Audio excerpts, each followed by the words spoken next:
নমস্কার সবাইকে, কেমন আছেন সবাই? ভালো আছেন আশা করি।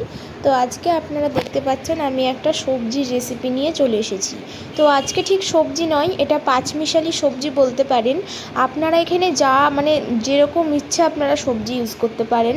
এটা হচ্ছে স্পাইস হোটেলের যে সবজি তরকারিটা করে সেইটা দেখে আমি ইন্সপায়ার্ড হয়ে আমি বানিয়েছি। তো এখানে আমি যা যা সবজি নিয়েছি আপনারা দেখলেনই। তো আপনারা কিন্তু নিজেদের পছন্দ মতো সবজি আপনারা কিন্তু এখানে অ্যাড করতেই পারেন। যেমন আপনারা মূলো ইউজ করতে পারেন, তারপর ঢ্যাঁড়স দিতে পারেন, তারপর শাকের পাতা দিতে পারেন। আপনারা যেরকম ইচ্ছা আপনারা কিন্তু সবজি দিতে পারেন, কাঁচা কলা দিতে পারেন। আমি নিয়েছি বেগুন, আলু, ফুলকপি, গাজরগুলো একটু বড় বড় করে কাটবেন, পটল, আর হচ্ছে শাকের ডাঁটা, আর হচ্ছে মিষ্টি কুমড়ো। আমি এই সবজিগুলো ইউজ করেছি। তো আপনারা পছন্দ মতো করতে পারেন। তো ফার্স্টে কী করতে হবে, তেলের ওপর এই সবজিগুলো দিয়ে কিছুটা ভেজে ভেজে নিতে হবে। কিছুটা ভেজে কি তেলে সাঁতলে নিতে হবে আর কি, বেশি ভাজা করবেন না। এই সবজিগুলোকে একটু 5 মিনিট সময় নিয়ে ভাজবেন, ঢাকা দিয়ে ভাজবেন, যাতে এটা 5 মিনিটই কিন্তু রাখবেন। সবজিগুলো একটু তো সেদ্ধ হবে সেই জন্য। তো তারপর ঢাকনা খুলে আপনারা আবার একটু নেড়ে দেবেন সবজিগুলোকে নাড়বেন ভালো করে, যাতে সেদ্ধ হয়। সেদ্ধ এখানে পুরোপুরি করবেন না, সেদ্ধটা কিন্তু পরে আবার হবে, পরে আবার আমরা দ্বিতীয় দফায় করব সেটা। তো প্রথম ধাপে এই সবজিগুলো দেওয়ার পর আমি আলুগুলো দিয়ে দেবো আর বেগুনগুলো দিয়ে দেবো। তো আপনারা জানেন আলু আর বেগুন যদি আমি প্রথমে দিয়ে দিতাম তাহলে সেগুলো কিন্তু গলে যেত। তো সেটা একদমই উচিত নয় দেওয়া। তাই জন্য শক্ত সবজিগুলো প্রথমে দিয়ে তেলে নেড়েছি, তারপরে আমি নরম কিছু সবজি, আলুটা একটু নরম আর বেগুনটা তো আপনারা জানেনই, তো এটা একটু পরে অ্যাড করবেন যাতে গলে না যায়।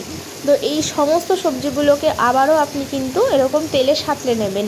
আর দেখুন গাজরগুলো, মিষ্টি কুমড়োগুলো, ফুলকপিগুলো কিন্তু ভালো মতো ভাজা হয়ে এসেছে, আপনারা কিন্তু সেটা দেখতেই পাচ্ছেন। তো এরপর ভালো করে সাঁতলে নেবেন। রান্নাটা কিন্তু খেতে খুব দুর্দান্ত হবে, আমি আপনাকে বলে দিচ্ছি।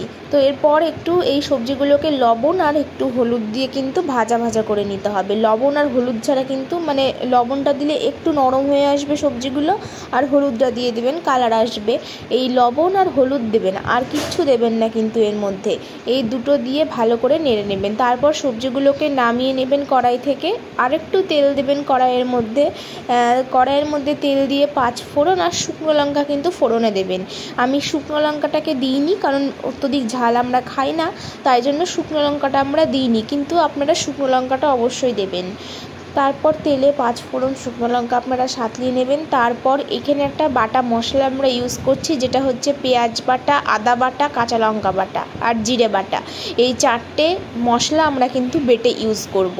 এইগুলো কিন্তু আপনাদের বেটে ইউজ করতে হবে, কারণ রাস্তার ধারে পায়েস হোটেলে কিন্তু এরা সব পেঁয়াজ বেটে দেয়, আদা জিরে সব বেটে দেয়। এরপর একটু গুঁড়ো মশলা দিচ্ছি।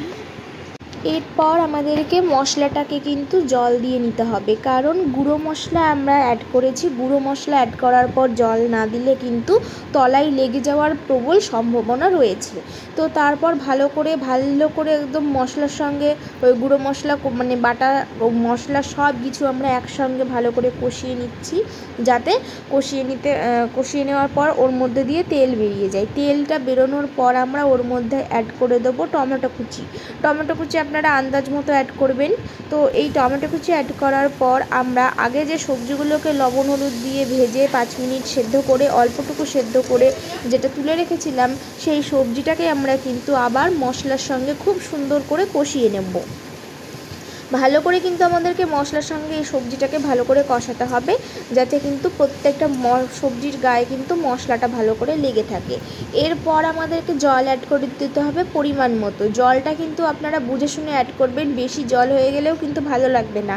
একদম মোটামুটি সুন্দর পরিমাণ মতো আপনারা জল দেবেন, জল দিয়ে সেটাকে ঢাকা দিবেন, কারণ এই সবজিটা এরপরে কিন্তু আপনারা আন্দাজ মতো লবণও দিয়ে দিতে পারেন। লবণটা আমি ভাজার সময় দিয়েছি, কম মনে হয়েছে আমি আবার দিয়েছি।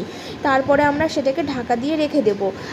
আপনারা কিন্তু সবজিটাকে যখন ভেজে নিই তখনই কিন্তু 60% সেদ্ধ করে নিয়েছি ভালো করে ভাজার সময় তেলে সাঁতলে। এরপর আমরা কিন্তু ডাঁটা শক্ত যে সবজিগুলো রয়েছে সেগুলোকে কিন্তু আমরা এবার জল দিয়ে সিদ্ধ করে নেব।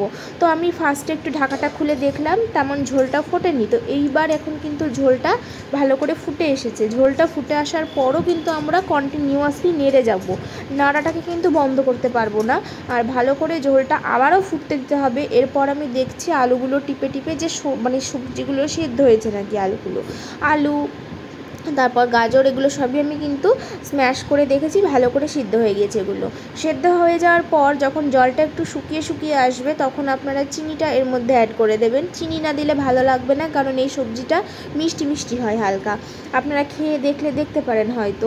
তারপর এই সবজিগুলো দেখুন জলটা ভালো করে টেনে নিয়েছে। জলটা আর একটু শুকিয়ে আসলে এই দেখুন জলের পরিমাণ প্রথমে ছিল কতটা, এখন কিন্তু অনেকটা জলের পরিমাণ কমে গিয়েছে। জলটাকে পুরো মারিয়ে নিতে হবে জল যেন থাকে না সবজির মধ্যে লেগে।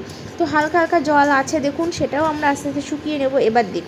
এবার থিকনেসটা দেখুন, জল একদমই নেই। তো ভালো করে সবজিটাকে আপনারা কিন্তু নেড়ে নিয়েছেন, কষানো হয়ে গেছে, আমাদের সবজি রান্না ডান। এরপর সানরাইজের সবজি মশলাটা আমরা অ্যাড করব। এটা কিন্তু ম্যান্ডেটারি, এটা দেওয়ার পর কিন্তু গন্ধটা আরও ভালো আসে। তো এই মশলাটা দেওয়ার পর কিন্তু বেশি নাড়বেন না, জাস্ট একটু উপর দিয়ে নেড়ে দেবেন ব্যাস। কারণ বেশি নাড়লে কিন্তু এই সবজি মশলার যে পার্সোনাল একটা ফ্লেভার, সেই ফ্লেভারটা কিন্তু নষ্ট হয়ে যায়। তাই জন্য সবজি মশলা দেওয়ার পর একদমই বেশিক্ষণ কড়াইয়ের উপর রাখবেন না। দেন আমরা সেটাকে নামিয়ে দেবো। আমাদের সবজি রান্না একেবারেই রেডি। তো আপনারা দেখে জানাবেন এই রাস্তার ধারে পাইস হোটেলের মতো সবজি এটা হয়েছে কিনা, খেয়ে অবশ্যই জানাবেন। সো আজকের ভিডিও কেমন লাগলো অবশ্যই জানাবেন। বাই।